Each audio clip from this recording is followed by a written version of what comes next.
And so I would say, yeah, that is, going back to the question, Yeah. what is it that people do I see most often? So there's that.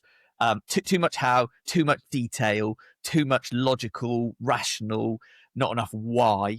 And the other things I see, a lack of emotional engagement. So what do I mean by that? Can I take you back in time, thousands of years ago, to Aristotle, right? Aristotle had something called the three means of persuasion. It's quite a common thing.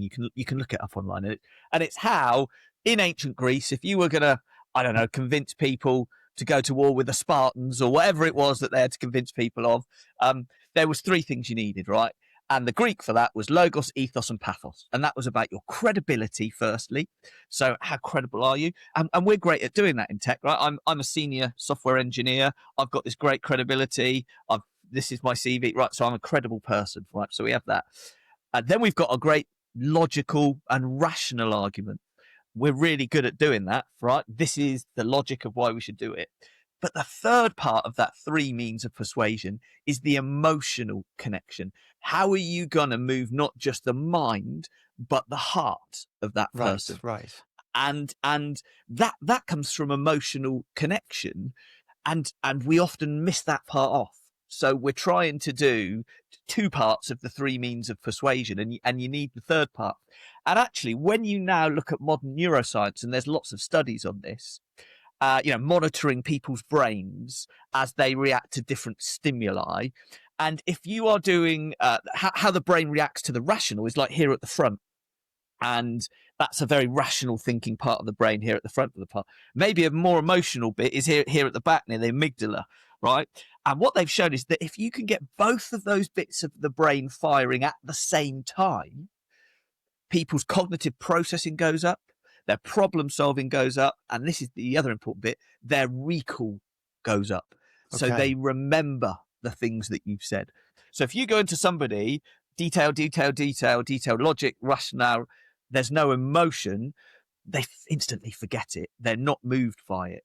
And so that's the other thing I'd say, less detail and a little bit more, how do we engage people? Make it a bit more fun, a bit more emotional, use examples, anecdotes, stories, analogies, data, shocking data points, all of these sorts of things that promote an emotional reaction rather than just that logical, factual reaction. So we're going to get onto your framework in a little bit because you've got a method and an approach for how to do that. But let me be a bit provocative because I love to do that sometimes. I'm going to stereotype here deliberately, so I apologize for offending engineers and coders. But let me just sort of be extreme. Coders typically are extraordinarily analytical. They're very driven by data and facts. They're very logical. And obviously some have got a personality, but if I'm going to stereotype and be horrible to them, they typically aren't very good at that emotional connection. And it sounds like you're almost trying to get them out of their comfort zone, like where they live and how they survive, into this quite alien world where now they've got to be kind of emotional and connect. How does someone who by their very nature is not in that space, how do they move into that more connective person that you just described? Yeah.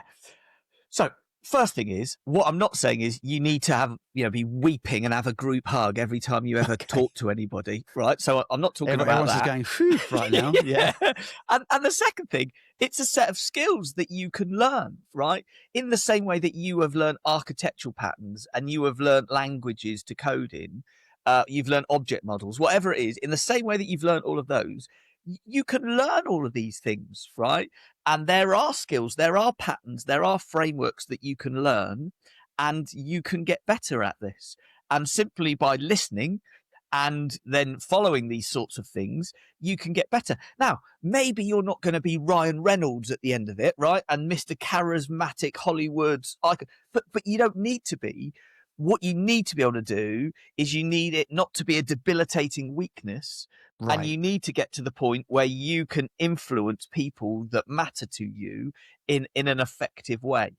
And the other thing is, everyone is a human. So where people might be more rational and less emotional, that doesn't mean they're Dr. Spock, right? Or Dr. Spock's dad, whoever the one that, Yeah. because Dr. Spock was half human, wasn't he? He had a bit of emotion that came, but Yeah.